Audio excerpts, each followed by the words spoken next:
I would like to start with a prayer before we go anywhere else. This is, I don't want to think of this as an ordinary workshop. I really don't. I would like to think of this as more of a almost retreat, somewhere if a retreat and a workshop in a sacred space can be created. That is how I would like to think of our time together in these days we have.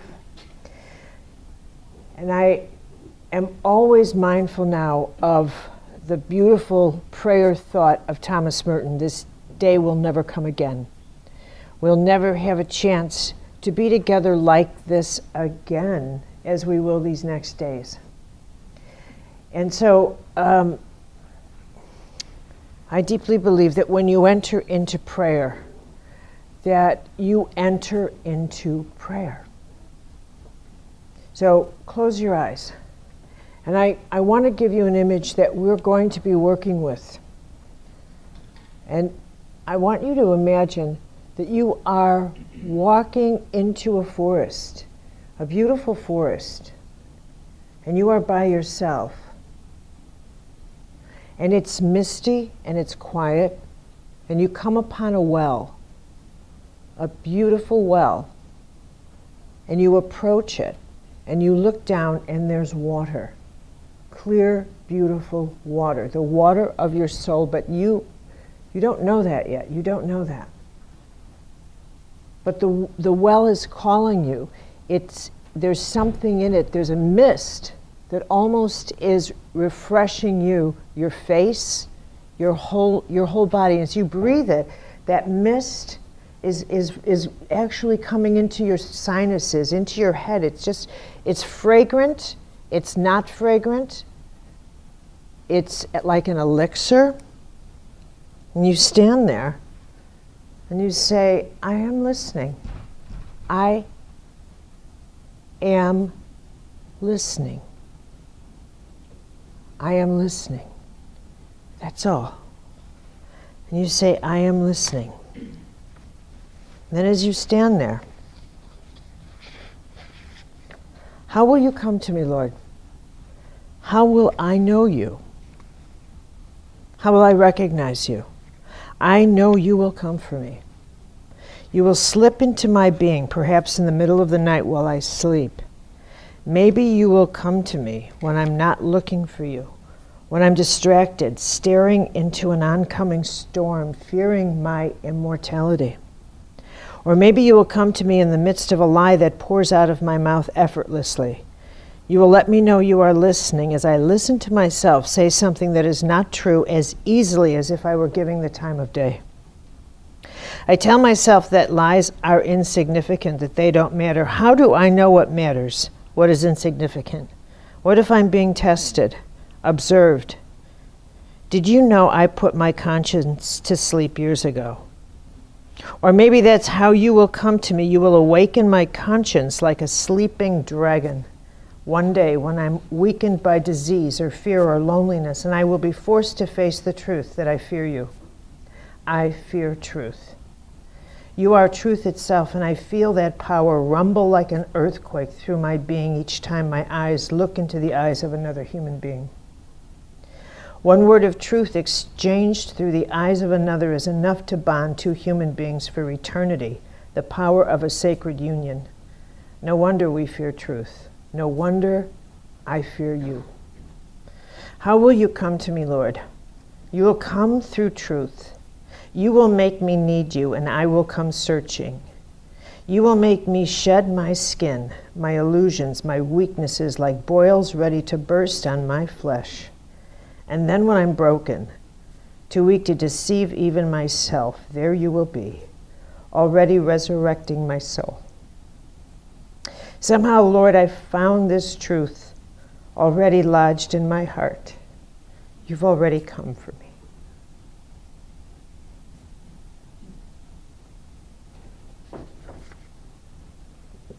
And take a very deep breath and wake up.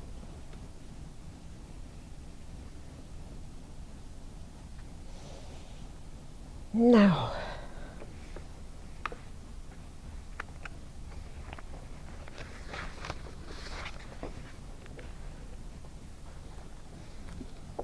off we go, huh?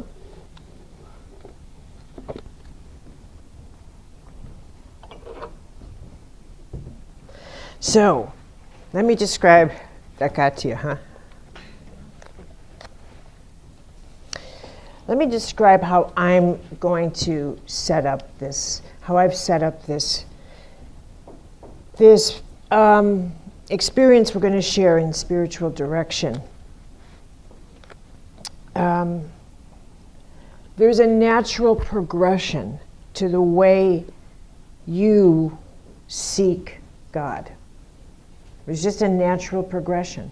There is a natural progression to, if I said, okay, I would be your spiritual director, there is a natural way our dialogue would be.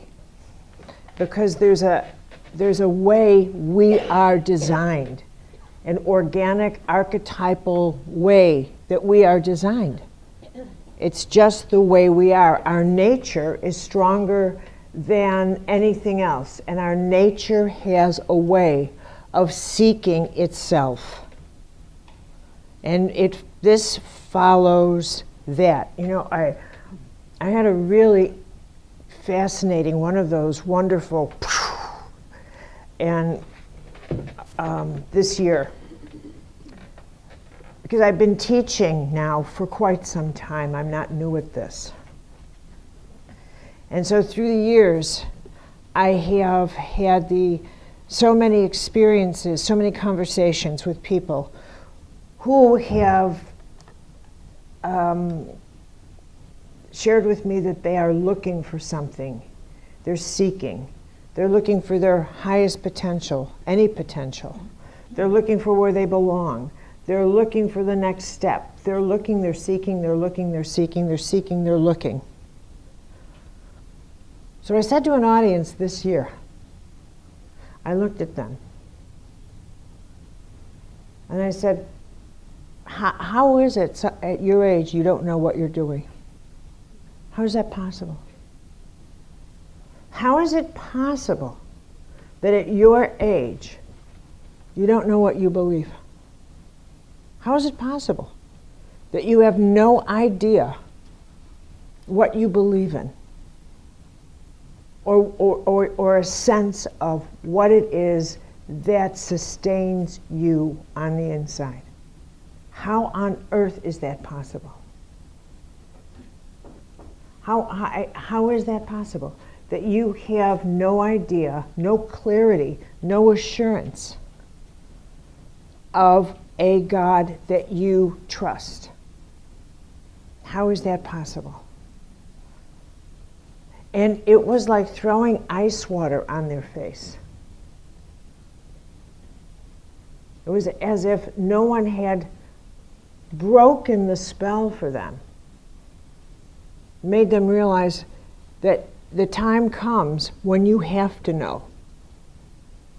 When you have to look into yourself and ask, what do I believe? What actually do it when the life of the seeker stops and the life of the committed devotee begins? When you actually reach a point where you have to say, I'm not searching anymore. I've been searching because I didn't want to make a commitment to anything. Because I like the life of the searcher, it is irresponsible. It doesn't come with any commitments. I'm not as lost as I look. I'm not as lost as I look. There comes a point where a person has to say, I actually need to now put my feet to the fire and ask myself very different questions. Not instead of, what is it I'm looking for, to what is it I actually believe. I have to ask more mature questions. I have to go deeper instead of outside, inside, and deeper. I just want to say something. There are people here from other countries.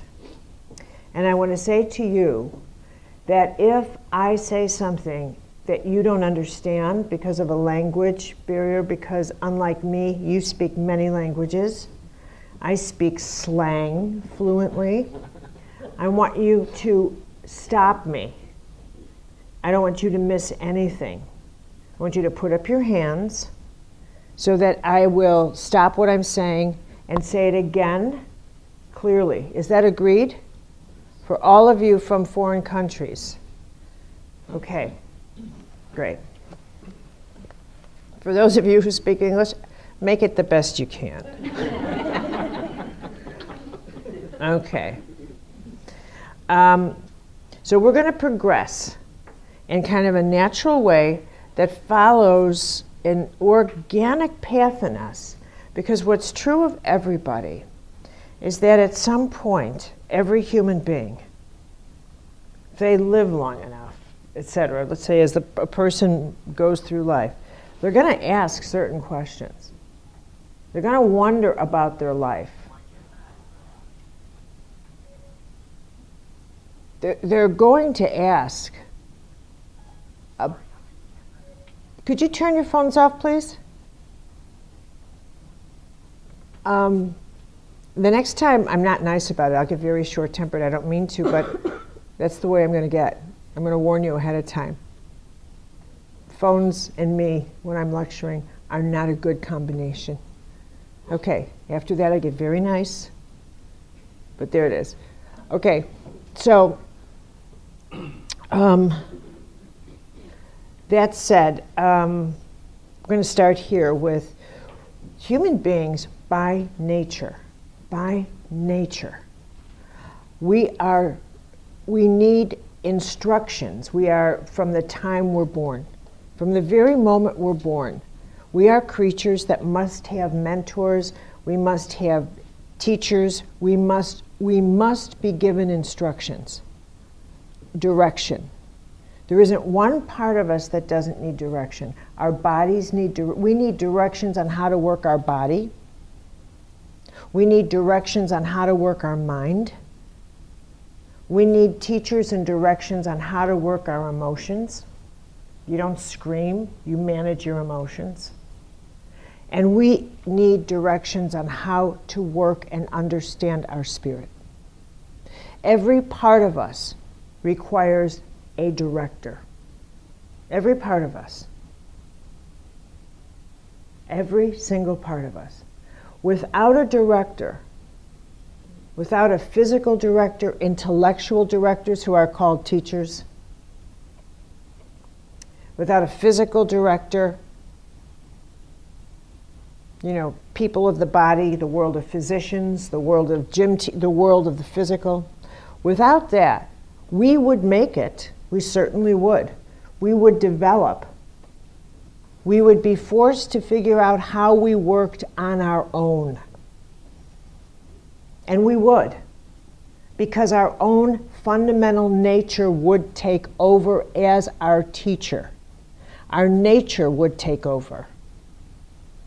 Our instincts would take over. And our instincts would become our teacher. And our fundamental instincts are programmed towards survival. And this is fascinating to me, but they're programmed to manage our survival. Not our, not our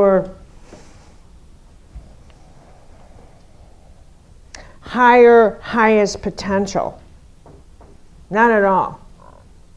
Instincts are developed, are primary to survival. And so your physical body, without a mentor, without someone to say, no, darling, don't put that in your mouth, that's bad for you. No, darling, don't do this.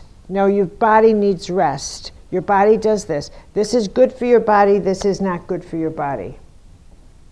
Without that, you would be forced to learn all things by yourself, to learn physical wisdom. You would not learn the finer things, nor would you learn, for example, how to develop like an athlete. What would it take for you to develop a really strong body? What would it take for you to develop a really healthy body? This would require a mentor. If you really were to understand the finer points of your body, you must have a mentor. Because you, on your own, you would not be able to take the distance or understand, why is my body hurting here? Why is my body hurting here? What does it need? What does it not need? You would only be able to operate at the survival level. Are you with me? Mm-hmm. Okay. Mentally, the same thing. Emotionally, the same thing. But the important thing here to understand mentally and emotionally is that you would be driven by fear and superstition. You would not be driven by intellectual curiosity and the pursuit of knowledge, but you would be driven by the pursuit of survival appetites, animal appetites. You would be driven by the need to control, the need to acquire, because the fear in you would be incapable of allowing you to strategize at a higher level, to deal with questions of purpose and meaning. Because nobody would have instructed you to say, now that's nothing to be afraid of. That's nothing to be afraid of. You would not have been instructed to see at a higher level. Are you here with you? You would not have been instructed to think differently. You would just have been instructed to, I'm afraid of the dark, therefore the dark is bad. If I don't understand it, my only way is to kill it. This is what happens when a human being is not instructed to move past the fear level. We must have instructors to guide us, to direct us past our own instincts. Otherwise, the instincts take over. And the lowest part of our instincts take over. This was beautifully dealt with in the book, what was it, Animal Farm? Wasn't it Animal Farm? Yeah. And where these kids just were left to grow up by themselves on an island. What was it? Lord of the Flies, that's it, Lord of the Flies. And they went to their lowest common denominator, not their highest. And amazing to me, and this feeds into exactly what I'm teaching you right now. All these programs called survivalist. These horrid programs are really saying to you at the collective that we are regressing to our primal selves because we are in fact returning to a level of base fear. We're regressing to that level of survival instincts again. And for this reason. Now we're going to move to the soul. The soul requires direction too. Human beings need to have direction on how the soul in them works, that they have a soul. That what is the soul's purpose? Just like you have to understand, how does the mind work? What does the mind need? It needs education. It needs training. It needs, this is what the mind needs. Otherwise, left to its own devices, what will the mind do? You risk the mind becoming a dark instrument. You risk the mind wandering off and creating nasty things, doing dark things, becoming a criminal mind. If the mind is not managed, the mind will go off and do other things with itself because it must create. The mind has to create. The mind has certain curious things. The body, the human being, must have union on all of its parts because each part serves such a critical purpose. The soul contains the conscience. The soul is the guiding mechanism that maintains an authority over like the mind, so that when the mind starts wandering and thinking about doing things that aren't so good, the soul kicks in and says, what are you thinking about that for? Get over here. What are you doing that for? Get over here. And it slaps the mind around. Because that's what it's supposed to do. That's how we govern our own nature. It's our inner governance system. This is how we govern. This is how we manage our interior selves. This is what conscience is about in our own inner direction. When that mechanism is turned off, when we're not in touch with that mechanism, the mind's left to wander. And it takes instructions. It's got to take instructions from, I don't know, it'll take instructions from what it sees, what it wants, maybe emotions gone crazy, maybe physical instincts. It'll go down to the lowest common denominator in its own nature. You following me here? So I want to back up here. I just need to pour this. I'm now on a new kind of water. So I have to bring my own water. I feel ridiculous about it, but there it is. I'm turning into one of those whole food people. Christ. Anyway. Okay. I cannot emphasize enough how important one of the operative words is, and that is the idea of the body-mind-spirit modality has only been applied to, we kick it, we engage it when we get sick. And that's it. It's only been conveniently applied to health, when you have a health crisis. It's never been applied as deeply as we need to understand the way in which we actually function as a whole system that requires the active, conscious dialogue participation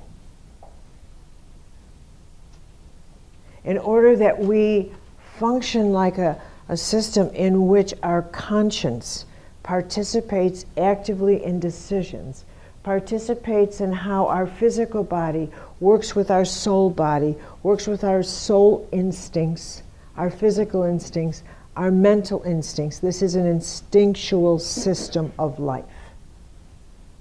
And this is how we have to understand ourselves. The second thing you really need to understand about yourself is that you thrive on truth. You thrive on it. You thrive on it. You absolutely thrive on it. The breakdown in the human system, breakdown, is when you fall out of alignment with your comfort zone with truth. Personal truth, speaking truth, here, however it is, you deal with truth. And this is where the spirit, the soul in you comes in. Just like you need direction for the mind, the role of the soul in you is that it is a vessel of truth. That's its role. Its role is that it animates your conscience.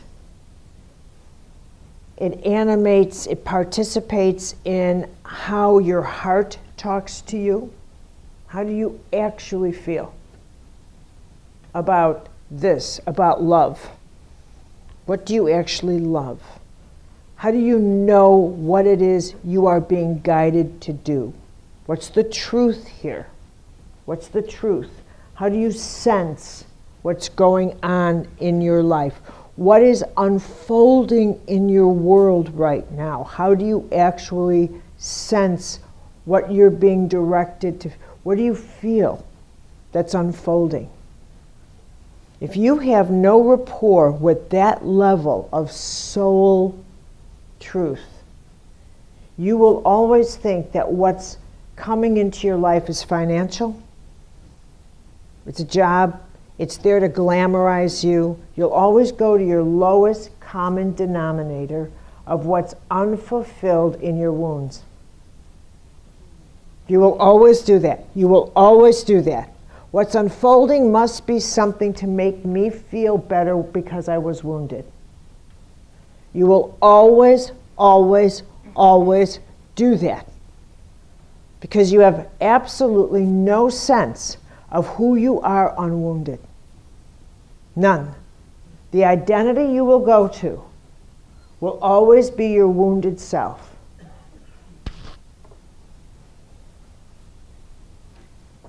Always. Are you with me here? Because you have absolutely no sense of who you are in any other place. And what is spiritual direction about is you finding, am I?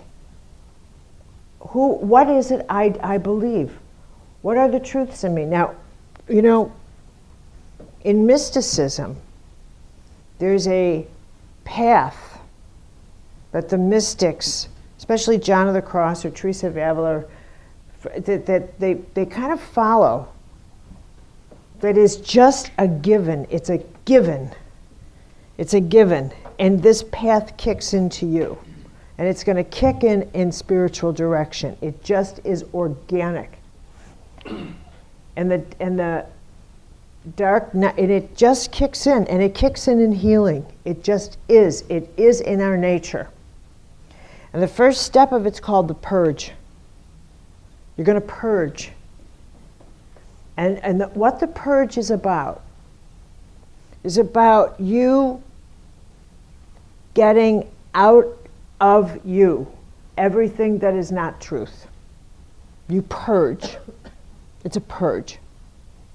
You have to clean out that in you which is not truth, which is not truthful, which the things you have clung to in you that you know are not true. You got to get rid of them. You got to purge. And this part is extremely painful. This is when you sit down and say, okay, let's talk about, because the reason you would seek a spiritual director in the first place is those beliefs are bothering you.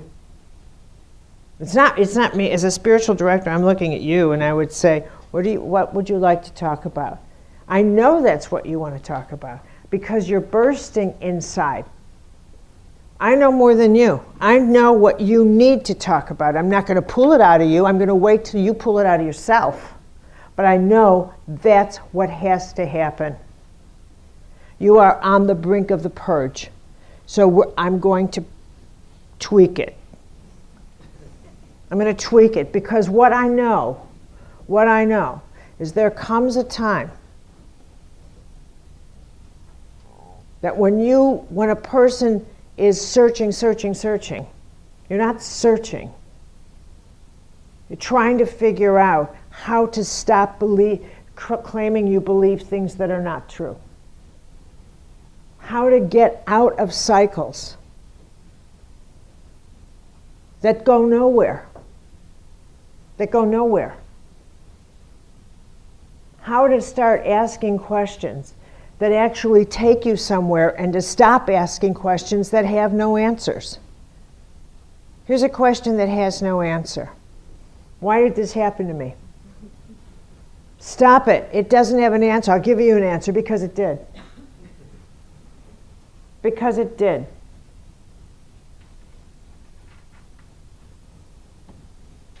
It doesn't have an answer. What would you tell someone you hurt who finally came up to you? Why did you hurt me? What would you tell them? I didn't mean to. I didn't know I hurt you. I wasn't thinking about you. I was thinking about me. And now I never think about you. Or you'd say, I wish I could do it differently now. I really do, but I can't. Those are the only answers you could give someone. And how would that change your life? See, it wouldn't. It wouldn't change your life at all, would it? So there comes a moment where you realize, I've got to stop asking those questions. I have to stop asking questions that have no answers and move on. So, when we look at the purge, I want you to just look at something on the outside, and then we're going to go into you.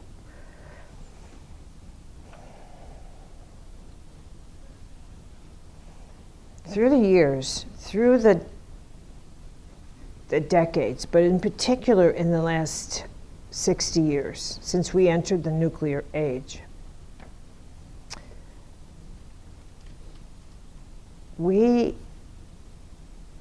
which is almost like the cap on the 500 years of what we call the Age of Reason. The irony, if you will, of the Age of Reason is that it took us into the era of being the most unreasonable we've ever been. We've never been a more unreasonable species. We've gone as unreasonable as we can get. We've never made more unreasonable choices. We've never become more unreasonable, nor have we ever, for all of our scientific stuff, have we ever made decisions that reflect how little we understand about ourselves, thinking that we understand so much about ourselves. We, in fact, are making decisions that show how very little we understand about ourselves. Because the decisions we make indicate that, in fact, we are going in exactly the opposite direction. Just as we enter the era of psychic energy, just in the era when we should be more conscious of how the whole fits together, we are making decisions that separate us even more. Just in the era when we should have become conscious of what consciousness is, we're becoming even more ferocious about endangering species and about disconnecting from the earth, when in fact we should be more connected. Do you see? We're going in the opposite direction. And just as we entered the era of spirituality in the 60s, we've never become more disconnected from our spirit. We've gone in completely the opposite direction. We haven't become more connected to our spirit. We have never been less. And that's how I want to begin this with you. I want to put you on alert that we've never been less connected. Never. Never at all. In the world of spirit, for all these years that I've taught, the things that I have received the most criticism for through my 30 years is mentioning prayer. In the so-called consciousness age. Is mentioning prayer in a classroom? Is mentioning the soul? I just told my dear friend Heath that teaching spiritual direction for me was one of the biggest risks I've ever done. Because for the longest time, people would say, you have to say goddess instead of just God. I have an issue with this, I have an issue with that. It's religion, it's this or that. Okay, and it's a very interesting thing. We have gotten very mental. What has this got to do with you? It's taken everybody along for the ride. That through the centuries, in the age of reason, we've grown very comfortable reasoning our way through the cosmos and developing a very reasonable relationship with an off-planet God, a God we can reason with, which is a God you're going to begin to break down in our days together. A God that, your God, the God that you somehow or other have an idea about, is an off-planet God that is a product of the last 2,000 years, which includes a little bit of the handiwork of the Renaissance. That it's a God that is up there, somewhere up there. That is a God of reason. There must be a reason. God must have a reason. It's got to be a lot. And that the God has a courtroom. It's a God of justice, earth justice, according to your court of justice. That the God has a way, you have an idea of this God that comes from a school of reason. A school of reason. Are you with me here? And that, what have I done? And that this has allowed us to put God in our mind, but not in our being. And this is my important thing. That it has withdrawn our notion of God so that the divine is no longer real for us in the organic sense of being in the air we breathe, in the sacred atmosphere. In the sacred atmosphere. Rather, it's so people will ask, well, what is the soul? What is grace? These are theories for us. They're not real. They're not real. God is, well, what is God? I don't really know. I mean, if it were a real force, nobody would dare put their hand on a Bible and swear to tell the truth and not tell the truth. Nobody would dare do that. If the divine was really real, a live, sacred force in our world, nobody would dare do that. But they do it all the time. Nobody would dare walk on sacred ground without taking their shoes off. And we do it all the time. Nobody would dare say, I have no idea what I believe in, and sit at a table and say, oh yeah, I have a spiritual practice, and then decide, but I'm busy today, I'll get around to it. If this force were real to you, in the sense that it was once real to Moses, or to Abraham, or to Teresa of Avila, or to any of these individuals, you would get up and your spiritual practice would be your life. Not a minute, not 10 minutes on the side, not walking with a bottle of water on your side. Your spiritual practice would be the whole of your life. You know, when I returned to mysticism, when I got ushered into this world because of an encounter with Teresa of Avila, which turned my world upside down, turned it upside down, and brought me into the world of mysticism, into the world the veil between worlds evaporated for me. Evaporated. And it was an elation that all that I had wondered to be true, believed to be true, became true.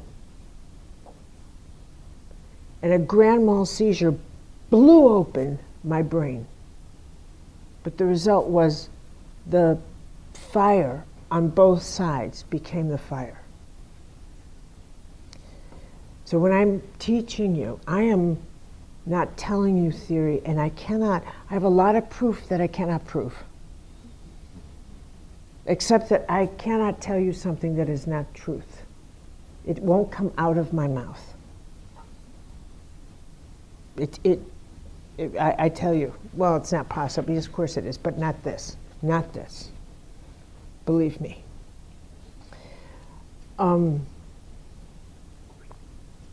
That the, where was I going? What I deeply believe now is when I would go back, I went back to the scriptures.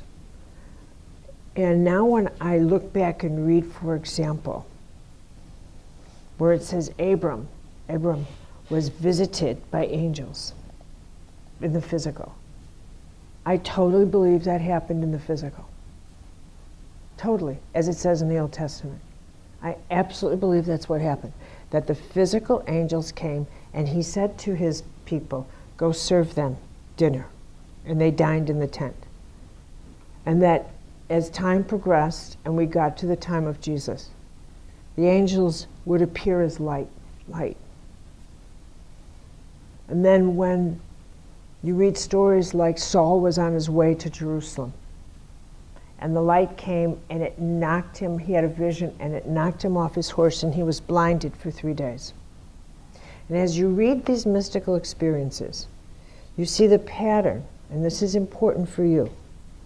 You see the pattern that the light gets external and it blinds those, even down to the apparitions, even down in the east, whether it's east or west.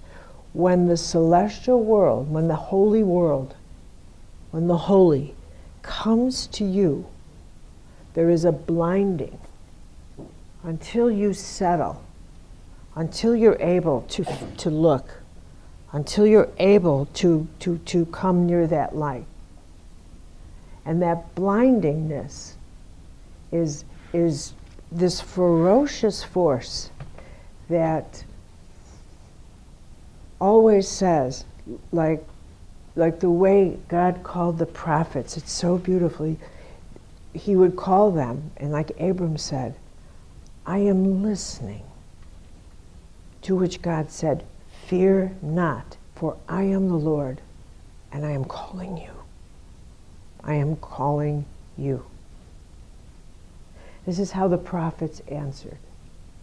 Ferocious wind would come, or this incredible light, and all they would say is, I am listening. I am listening. And I give that to you as your first prayer, your very first and deepest prayer. I am listening. That's all the power you. I am listening.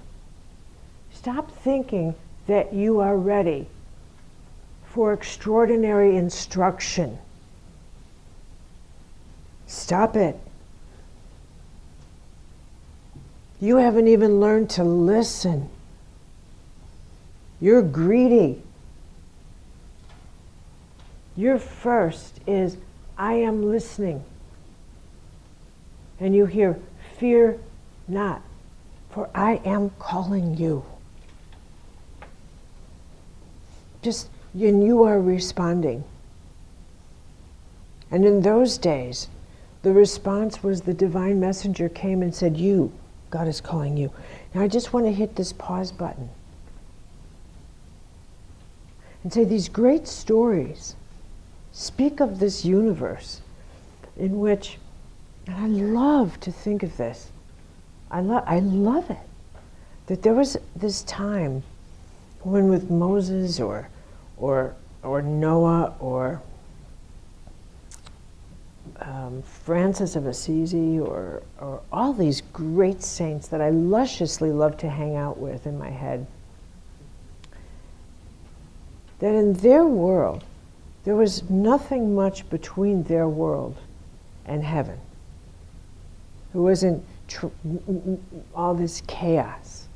There was not all this chaos that we live in. There wasn't all this distraction. There wasn't all the distraction at all. This is a big deal. There wasn't distraction. It was their world, the physical world, silence. They didn't have buses and trains and planes and boats and email and computers and distraction. It was silence, absolute silence, and the heavens. And during those centuries, the focus of everything was physical survival and the survival of the soul. The survival of the soul, which was everything. Which was, today, we would say that's the most preposterous thing I've ever heard of. That someone would actually make a decision where they would measure what would happen to my soul if I do this. What's the consequences to my soul if I do this? What's the consequences here to my soul if I do this? To my soul. What are the consequences? I've never met anybody who's ever asked me that. In 30 years, I have never met anyone who has asked me that question. If I do this, what's the consequences to my soul? And the curious thing is their illness or their suffering bears witness to consequences to their soul. So if you think I'm jabbering a history lesson, think again. We now wear the consequences of our soul in our psyche and in our medication. Why? Because as the mystics well laid out, the soul is the vessel of truth, and it has to purge itself. And the way of purging was always confession. But we did away with that. It wasn't just confession in the Christian. The Native Americans would go to a medicine man. People always had within their traditions some place of going and saying, I need to purge the demons, the darkness, the things that the reptiles, as Teresa would say, in me that are possessing me.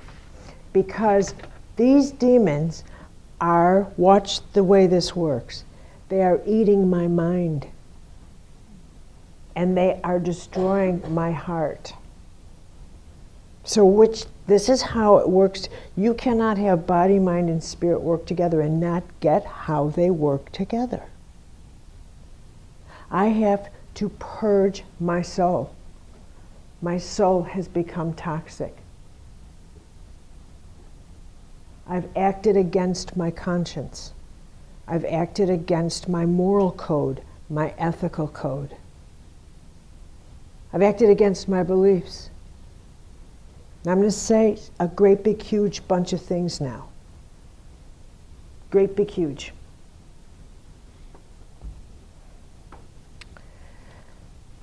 But, in the last a pattern that was initiated in the 1960s is a pattern that is anathema to human nature and our soul nature. What was initiated in the 1960s was this idea that we could go off on our own and do our own thing without direction.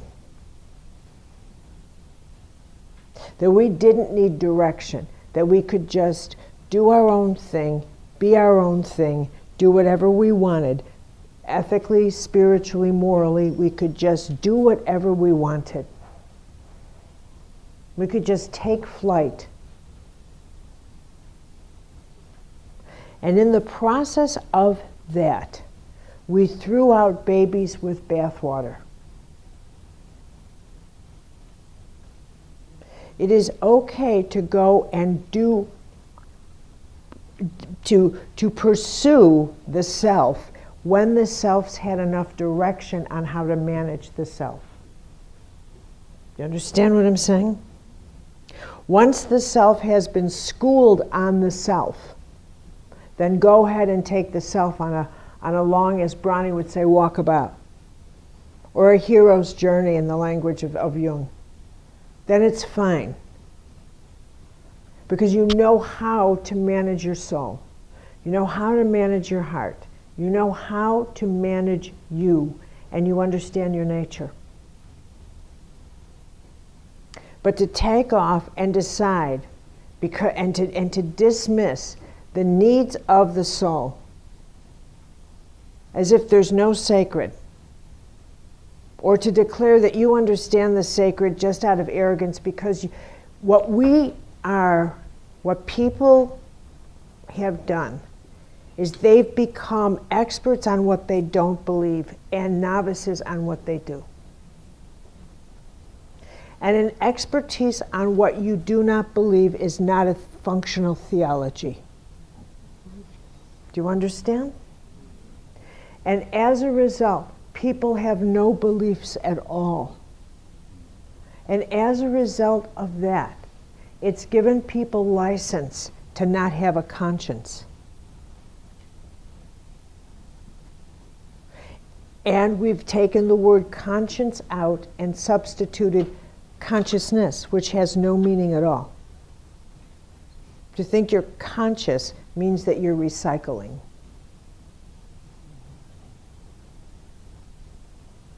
And as a result of that, people live without any direction on their inner choices. And to keep going there, no one's helped. There has been no way to help people get to know who they are, what they believe, what the significance is of having a belief, or how to examine how do you even know what it is a belief feels like? What's a belief feel like? How do I know I'm believing something? What happens if I don't have any belief? Where will I go? What do I become vulnerable to if I don't have a belief? What happens to me in the spiritual world? If I don't believe anything, am I vulnerable to something? Is there possession? Well, maybe not by The Exorcist. Do you remember that movie? Did you see it? By some gargoyle. But what about the psychic free radicals that people generate? Am I a magnet for that? What happens if I don't pray? Does it matter? So you see what I'm saying? These days today, because we have grown up thinking none of that matters, we can declare what we believe and say, there's no evil in the world. Why? Because I said so. Because I've declared it. Because I have built the universe according to the way I want it to be, because that suits me. Because I've said that that's the way it is. Because that makes me feel good. But I do like the angels, so I've kept them. I've kept them. And I've decided it's not important to pray every day, but when I think about it, and of course when I'm ill. And I've decided there's a goddess. I don't say the word God, la la la la la, because I don't like the sound of it. You don't get to do that. You don't get to do that. You don't get to do that. You get to say this.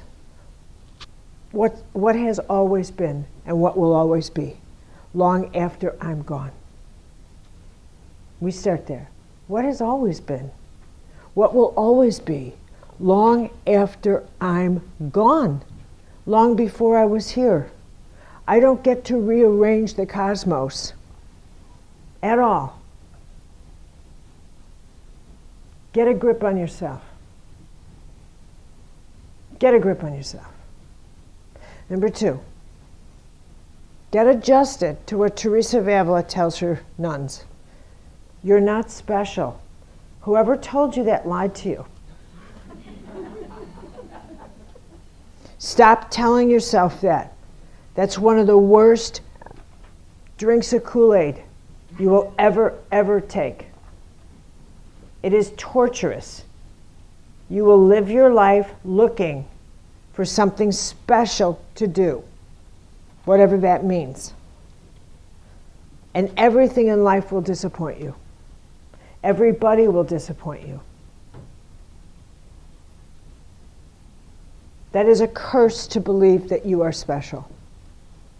The greatest gift you can give yourself is to recognize yourself as a humble person living a humble life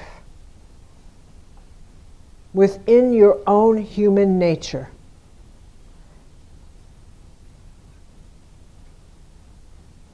Within this human planet, within this planet that governs all of us.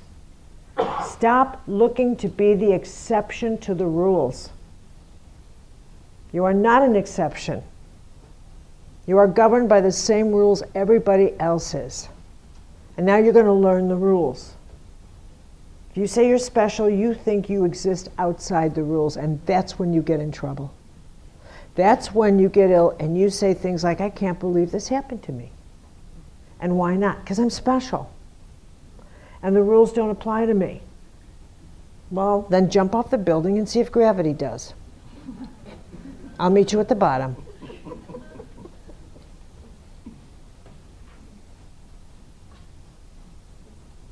I would love all those people, those absolutely boring people who send Christmas cards, see my special children, to actually send those unbelievably boring people. Someone should send them one and say, you are so boring. Don't you ever send me one of these boring Christmas cards again. Really, they should send a Christmas card that says, see how ordinary my children are this year. Finally, they'd get a Christmas card back from me. Thank God you've come to your senses. Okay. Are you with me here? Yes. And I cannot tell you how much you're going to relax into a relationship with the sacred. Because the more you think you're special, the worse your spiritual life is. The more you fear God and the more you fear the truth. Because unless people are enforcing your specialness, you have nothing to do with them. And all the special mythologies they've just got to tell you. Look, do you think I'm special? No, get out of here. Everything's got to be about you and your specialnesses. Okay? You got to buy things that say special on it. Why do you think they started that marketing? Specialty. Ooh. Okay?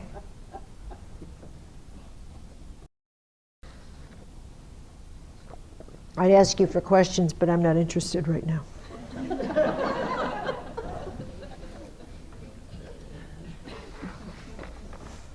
You don't get to have questions right now. Now, so now imagine you come into my office as a spiritual director.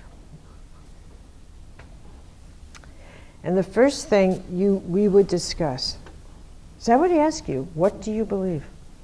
So what do you believe? What are your beliefs? In God, in this universe, and in yourself. What do you believe about yourself? What do you believe? Now that's a huge question. What is a belief? What's the difference between, can you feel the difference in yourself between a thought and a belief? Does it weigh differently in you? Does it weigh differently? To say, no, I actually know this is truth. Truth. What's true is this is Friday. But there's no truth to it because where Bronnie lives, it's not Friday. So there are places in the world where it's not Friday. There's no what's a truth. It's a truth for me. It's a functioning truth for me that what's in one is in the whole.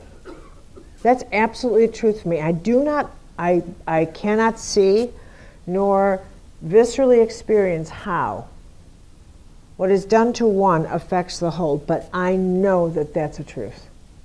A frightening truth. One that I would take issue with if I could speak to God. I don't like its mechanism sometimes. But I know it's a truth, and it has caused me to force me to begin the journey of altering my behavior. That long, hard climb to recognizing even those that I cannot possibly believe I'm connected to.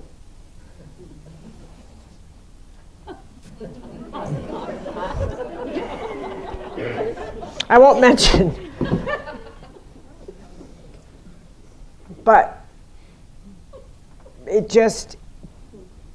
But after a while, when I settle down and take a deep breath, it's all part of the human experience. It's all part of the human experience. But what is in one is in the whole. That's all there's to it. That's it. End of the line. You can't argue with it. You can't stop it. Once you get that, you have to live it. You have to live it. It's a truth. That's all there's to it. That's it. Done. You're past the, I think I will live it occasionally. I think I'll live it when it's comfortable. I think I'll do it on my own time. No. No, no, no, no, no. And the purge begins. The beliefs that collide with it come out. Now, maybe I should, my little drawings, I don't have many drawings. Those of you who've been with me know my drawings, but they're not many, so there's a little relief that goes with this. I always draw this building because it's basically it's a great illustration to get how simple but effective this building represents you and how we progress in consciousness, and that every floor is a different way of seeing your own world, because you're the moving piece in the building. You are.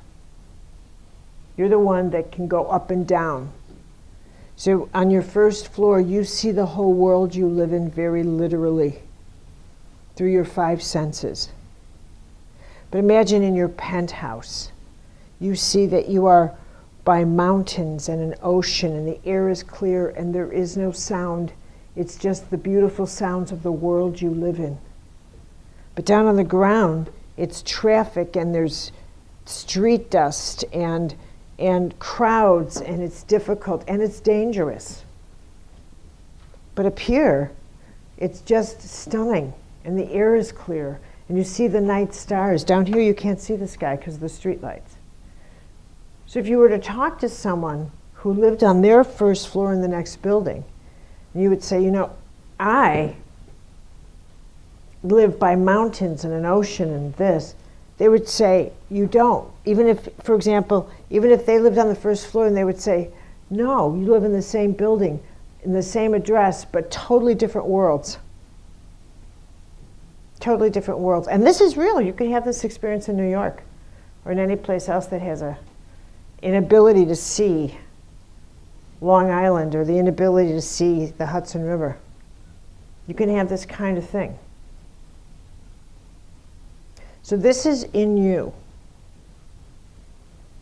And one of the journeys that happens in spiritual direction, as you go from examining the God you want to the God that is, giving up the God you want, and eventually accepting the divine as is.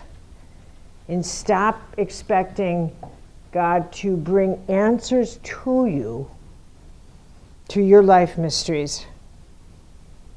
And then you begin to be open to what needs to be revealed without your personal agenda as you begin to mature. As you begin to say, okay, enough of me, what about you? As you stop praying as a narcissist and you begin to pray and to listen. Okay, I am listening. I'm listening. I didn't come with my agenda anymore because an agenda suggests that God screwed up. And somehow God screwed up.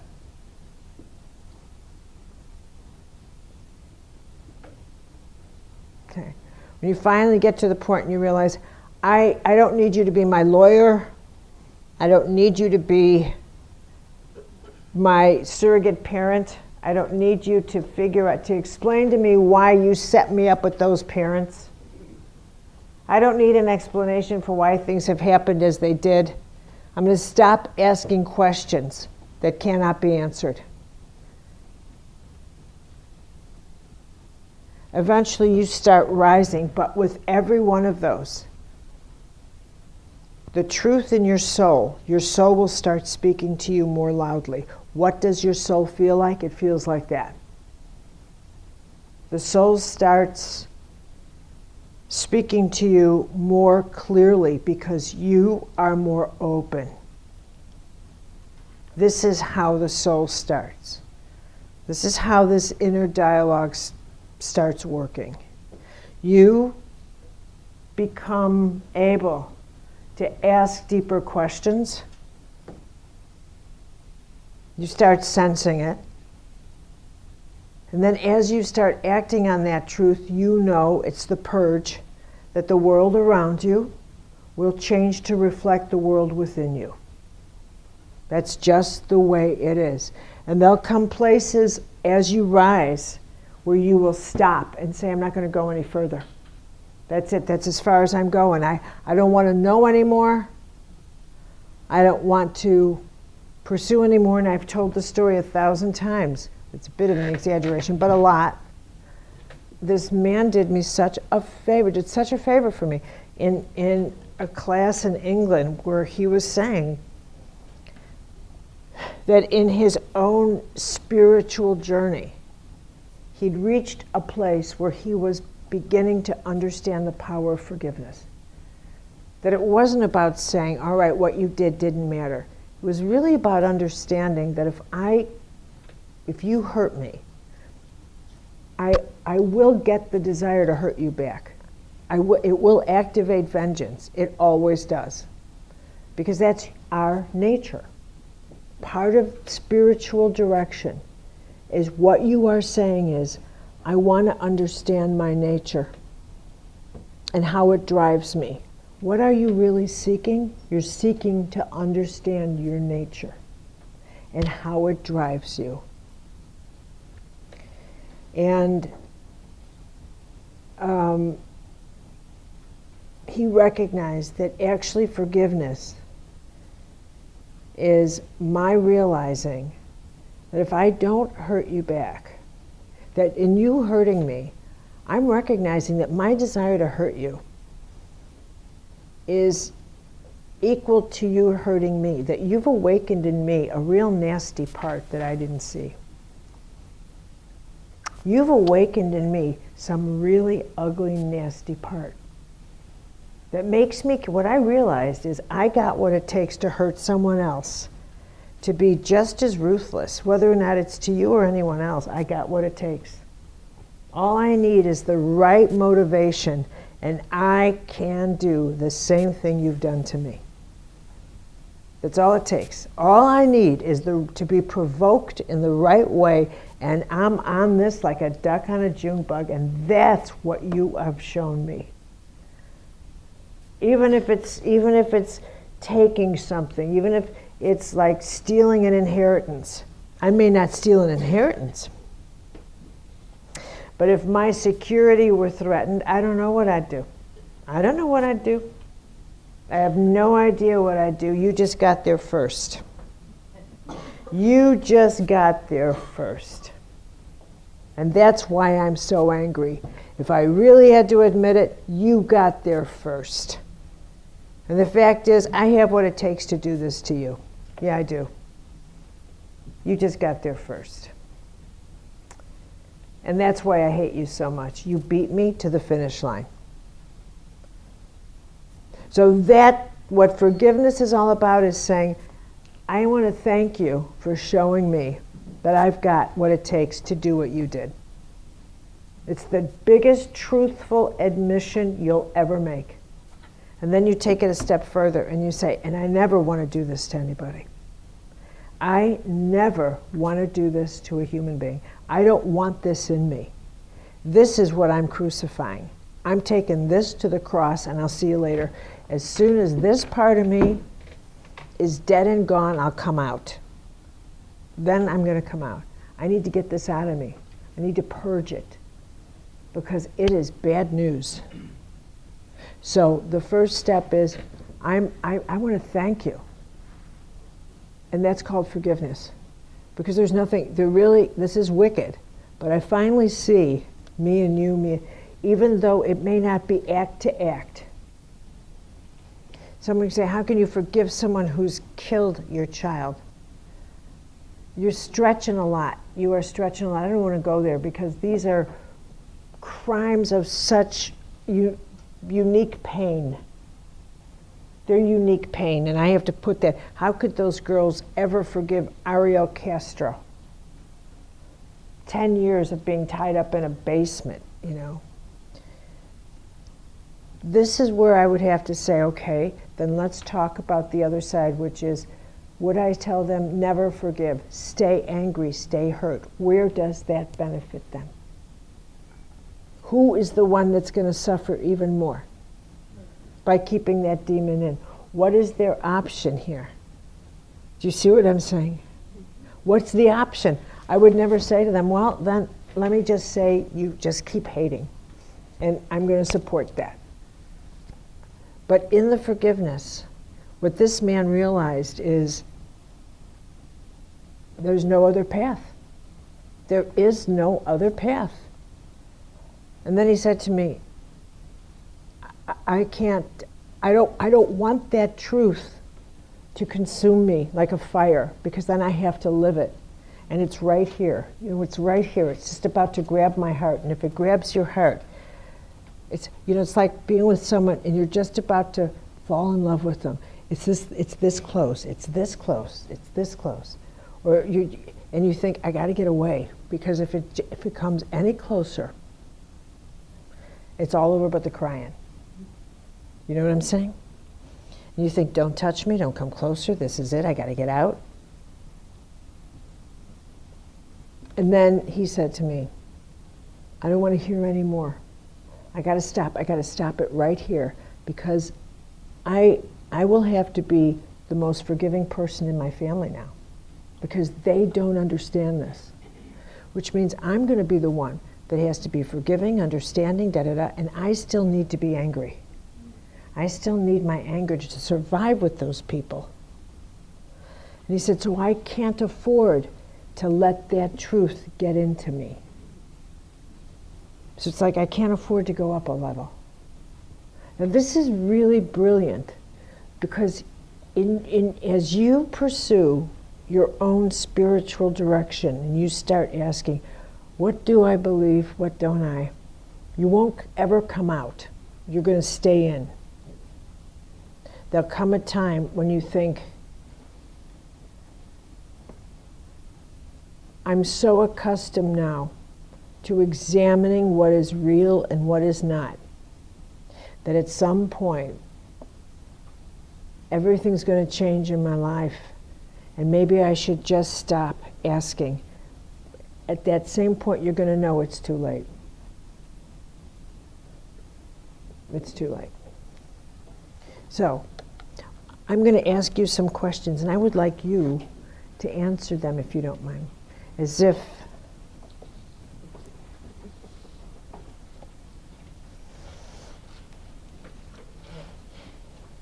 Are you ready? Okay. I want you to first of all, Just say the prayer, hover over me, God. Just to yourself. Just hover over me, God. Now, when you answer this, name 3 things you absolutely believe. You absolutely believe, that govern you. That you absolutely believe. And by the way, I'm not talking about that you love your children. Don't let yourself off the hook.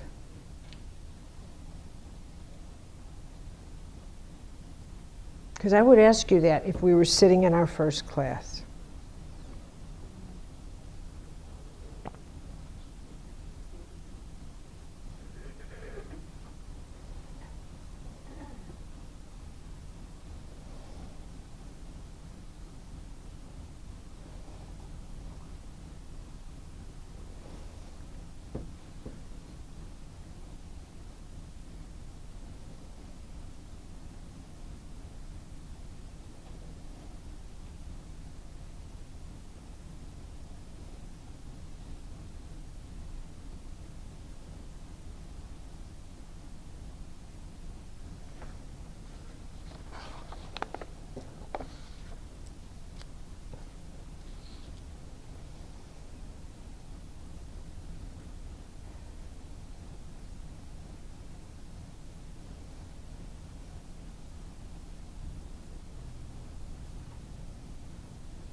Okay, your next question.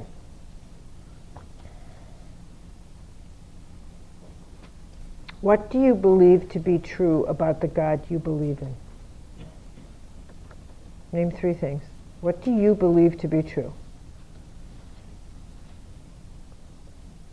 This could include, by the way, that he's a man. That God's a male. I mean, what do you believe to be true? You believe in, about the God you believe in. Uh-huh.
I want you to end this with, what is it you need divine guidance in your life for right now?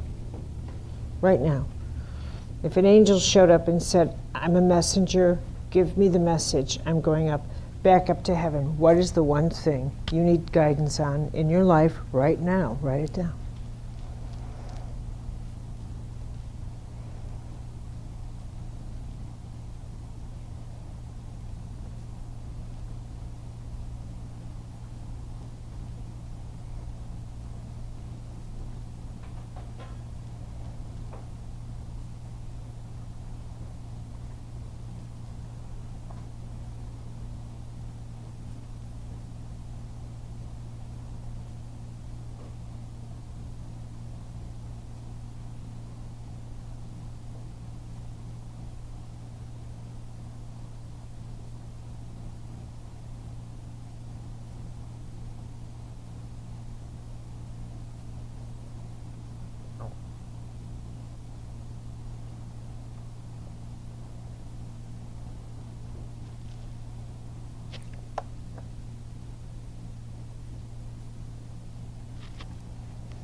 Okay, I'm gonna bring you back for a second.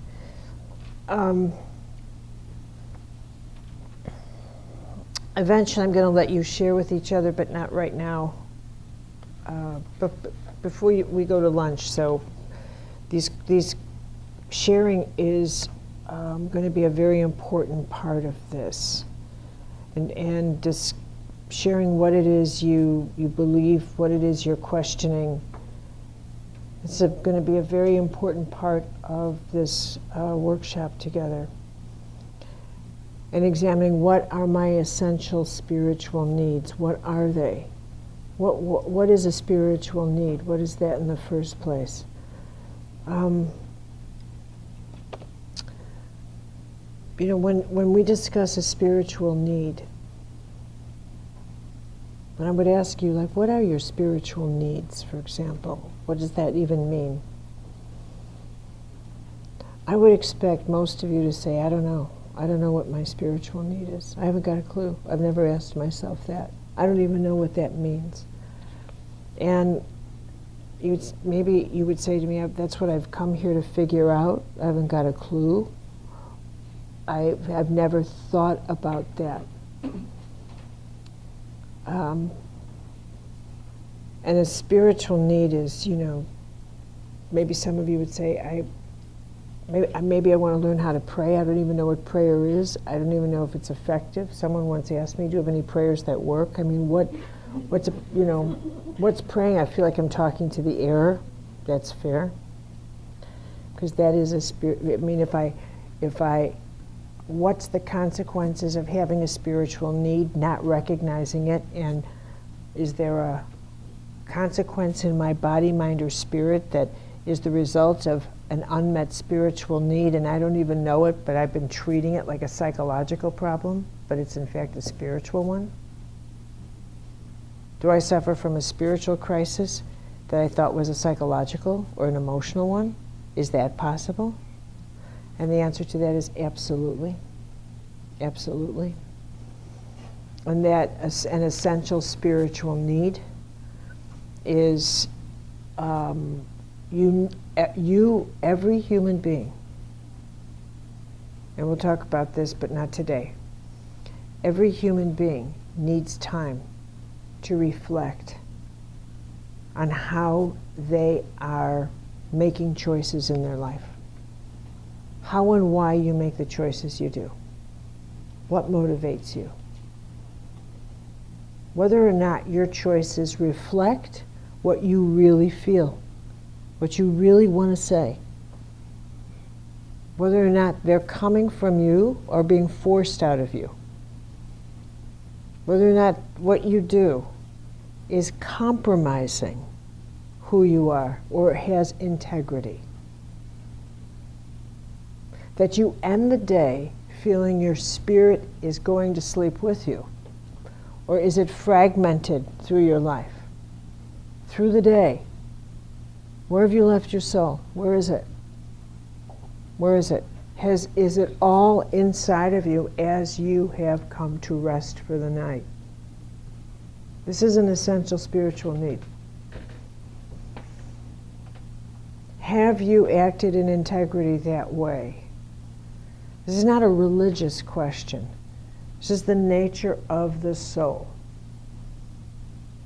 Because it is an essential soul need that it maintain your congruence, that you are congruent,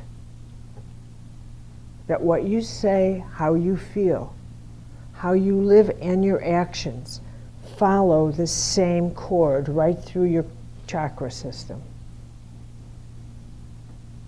That you do not act in misalignment, that you don't have spiritual scoliosis, that you don't give that part of yourself to others to control because you are frightened, because you're weak, because you're dishonorable. You don't do that. Because if you do, you'll begin a life of self-loathing. You will do that. You will do that. you will begin to hate yourself. And in order to live with that, you will target someone to blame. You will do that. Absolutely you will. You will not be able to live with that. And so you will pick a target and say, it's their fault that this is why you are as you are. It is your mother's fault. It is your father's fault. It is someone's fault, but it is not your fault. And if you don't have a target, you will then get an addiction. You will get an addiction. You will have to be an addict. You have no alternative. You will be an addict. There is nothing else you can do. There is no exception to this. There will never be an exception to this. This is the way it is. Because this is our nature. And this is what happens when we are not in alignment to truth. We become abusive. We will become abusers. Self-abusers, psychic abusers, emotional abusers. We will become abusers until we purge ourselves. And because we no longer have means of purging, we go to therapists. Therapists aren't purgers of the best sort, but they're the best we've got. Because they don't really fully comprehend the full journey of the purge. They listen to complaining, not purging. Are you with me here? Could you repeat that? Which part? For the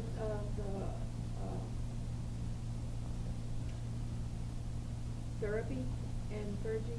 Yeah, a therapy, and I'm all for it. Let me say, please, I've had a spiritual director, therapist for 15 years, 2 hours a week, Jungian, theologian. So I do archetypal work. I'm all for it. But he's a spiritual director. But in therapy, unless the therapist understands the whole role of purging of the soul, because that person has bargained with darkness and is very comfortable lying, is very comfortable negotiating the soul, unless understands that paradigm, that that's what they're doing. They're consciously breaking their ethics. They're consciously doing this. And they don't know or want to stop. They don't know how, or they don't want to. And that the consequences of consciously breaking truth, consciously, disrupts the conscience and disrupts the neurology. It's conscious. Now, if a therapist doesn't get that, a therapist won't go after it. In fact, because the person, first of all, will generally find excuses, because knowing you are playing with the truth, you will hate yourself. You will. You will. But in order to deal with that, you'll take a route. You'll either decide to hate someone else and blame them. It's not my fault. It's not my fault. Or you'll go psychotic. You'll go sociopathic. You'll become bipolar. You'll do something neurological.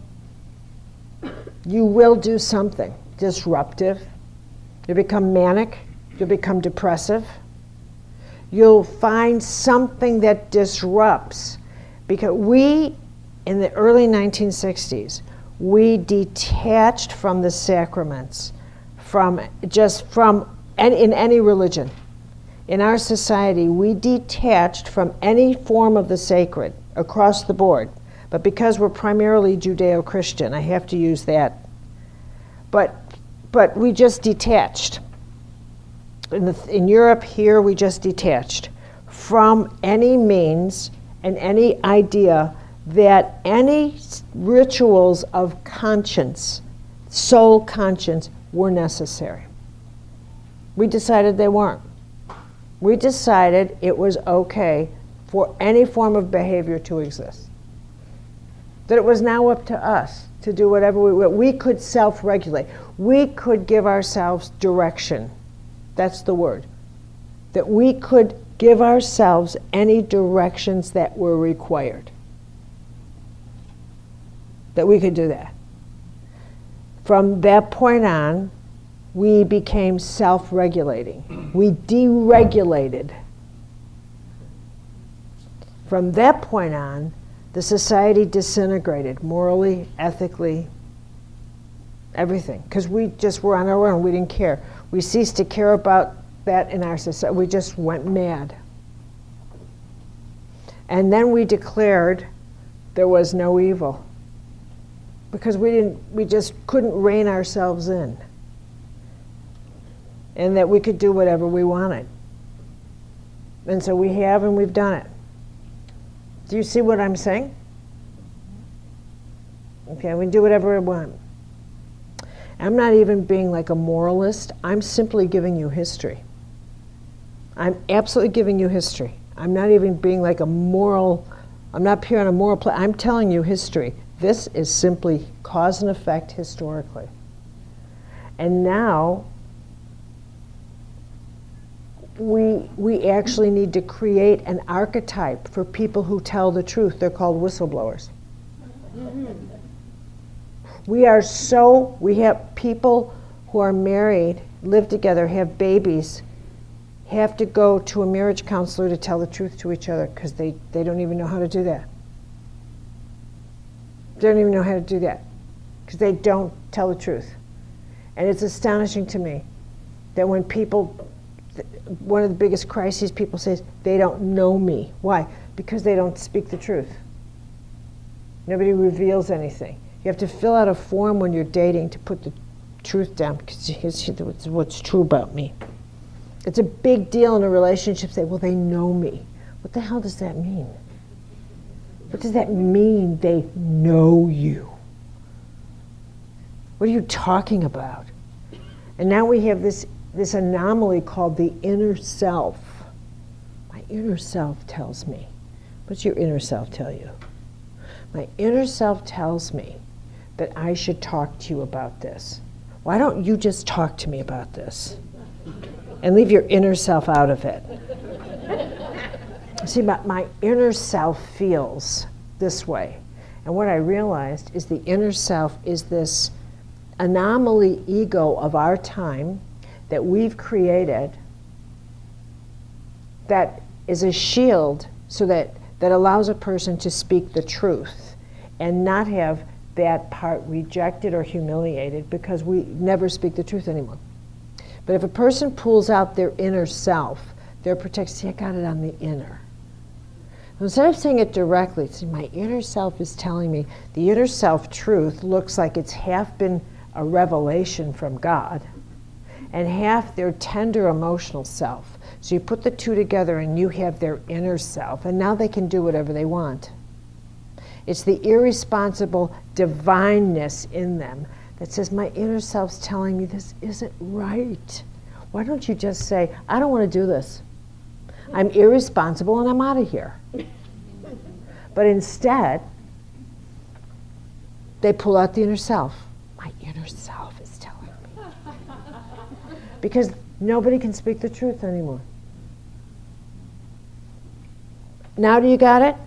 That's how truthless we've become.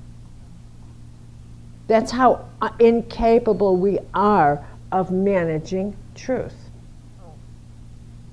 It's just become this word like, you're not coming near me with truth, are you? Because I'll pull out my inner self, I'm warning you.